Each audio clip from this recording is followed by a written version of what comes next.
Okay, so question from James. Father Ripperger says it is sinful to watch a movie with profanity because the actor has to commit the sin rather than merely simulate it. Thoughts? Yeah, that's a good question. I don't necessarily think so. I mean, I would be open to hearing arguments to the contrary. But when it comes to acts of simulation in which there is contextually understood not to deceive people, that's obviously sinful. And St. Thomas talks about sinful simulation.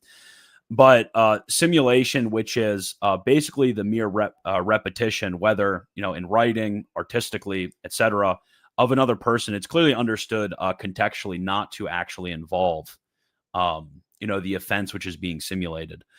So, for example, if you replicated the blasphemy of another person by writing it down, which sacred scripture itself does when it records the blasphemy of others, or if you were, for example, like a lector who is reading, these passages when you were reading them in church or something like that, in some way of sort of repeating it in front of other people, so they're able to understand the story at hand.